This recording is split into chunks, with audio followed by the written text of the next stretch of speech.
أعوذ بالله من الشيطان الرجيم بسم الله الرحمن الرحيم ولا تهنوا ولا تحزنوا وأنتم الأعلون إن كنتم مؤمنين صدق الله العظيم الحمد لله ইসলামী আন্দোলন বাংলাদেশের মহতরম আমির বঙ্গ অভিভাবক পীর সাহেব চরমনাই কর্তৃক মনোনীত আসন্ন ত্রয়োদশ জাতীয় সংসদ নির্বাচনে গাজীপুর 1 আসনের সংসদ সদস্য পদপ্রার্থী জননেতা মাওলানা জি এম রুহুল আমিনের সমর্থনে আয়োজিত অর্ধকারী নির্বাচনী জনসভায় প্রধান অতিথির আসন অলঙ্কৃত করবেন আমাদের মোহতরম আমির পীর সাহেব হুজুর চরমনাই।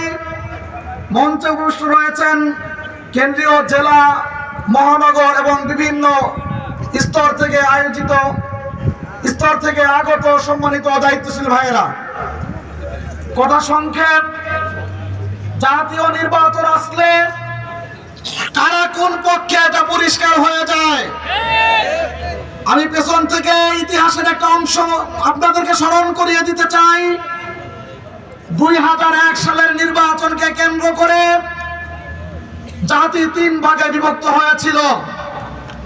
তৎকালীন সময় আওয়ামী লীগের নেতৃত্বে ধর্মনিরপেক্ষতাবাদী একটি শক্তি একটি জোট করেছিল। জাতীয়তাবাদের আওতাধীনে বিএনপির নেতৃত্বে একটি জোট গঠিত হয়েছিল। তখন আমাদের শায়েখ মুর্শিদ আল্লামা ফজলুল করিম রহমাতুল্লাহ আলাইহি ঘোষণা দিয়েছিলেন, জাতি আজ 3 ভাগে বিভক্ত।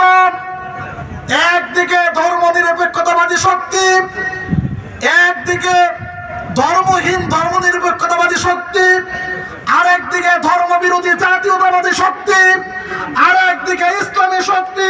পীর সাহেব চরমনাই সেদিন বলেছিলেন রাহিমাহুল্লাহ তাআলা, আমি ইসলামের পক্ষে, ঠিক কিনা বলেন? সেদিন অনেক উলামায়ে কেরাম সহ বিভিন্ন দলের নেতৃবৃন্দ